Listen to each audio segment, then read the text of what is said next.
I'm Chris Kubal. Here's what you can expect in your Local 5 weather impact forecast. Clouds, damp, dreary conditions, at times some fog and drizzle will be possible any point in the next 36 hours. Low clouds are generally going to hold. We extend through Wednesday. If there's any sort of clearings, looking like northeastern Iowa has the best chance to see that, but still socked in with that moisture into Thursday, and this should hold through the morning time frame. PM does show some signs of clearing and some corresponding warmth. The state likely going to be split with temperatures between the 50s and 60s. Watch the overnight into early on Friday morning. Does look like a cluster of rain with some embedded thunderstorms in here. Some small bouts of hail possible. I'm not quite thinking this is going to rise to the occasion at this point, but certainly could hear some rumbles of thunder. Level 1 risk on the severe weather outlook, and while it says Thursday here, that'd be for Thursday night into Friday morning's activity. Notice west of I-35, that level 1 is lowest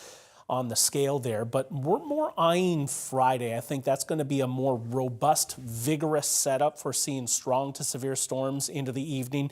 We'll get a chance to recharge the atmosphere through the afternoon. Temperatures popping a burst in moisture, and you see that severe outlook has expanded across the vast majority of the state. We'll look at wind and hail being the primary troublemakers from that next round that does get going. As these storms will be elevated in nature, makes it harder to get a tornado to form in this kind of environment. That highest chance for severe weather does look to be best over southern Iowa overall. Here comes that warm front charging in, that morning activity with some rain still lingering in here, but a chance to warm up through the afternoon, and will pulse up some showers and thunderstorms. The latest data from Futurecast is suggesting things may be a little bit more progressive than the last couple of rounds of data we've been eyeing. So with that in mind, we'll open up that window about 4 o'clock, and then those thunderstorms blossom along it. But the timeline here, the time frame we're watching, definitely not etched in stone at this point. We will be watching it. Those snowflakes getting close, Siouxland, but staying out of central Iowa. Looking at the rainfall totals over the next 4 days, any rain we see largely centered around Friday from midnight to midnight. That's where we could run into some locations picking up more than 1/2 of an inch to an inch plus of rainfall, kind of streaky in some of those amounts, highly dependent on if you see those thunderstorms or not.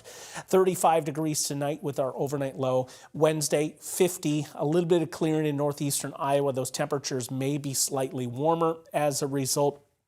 But overall, I'm going to be eyeing upper 40s and low 50s across central Iowa. Let's look at the long range, because we are going to be mild back into the 60s once again for early next week. But there is signal of another stout cool down on the way for the middle and end of next week. And we could be talking about some snow chances in here as well. So we definitely have our ups and downs in this forecast. A few mild spring-like days culminating in thunderstorms, and then a temperature drop behind. Another time frame we'll watch for thunderstorms going to be Tuesday, and then behind that system we're looking at our raindrops mixed with snowflakes in the Wednesday, Thursday timeframe as those temperatures tumble to the 30s.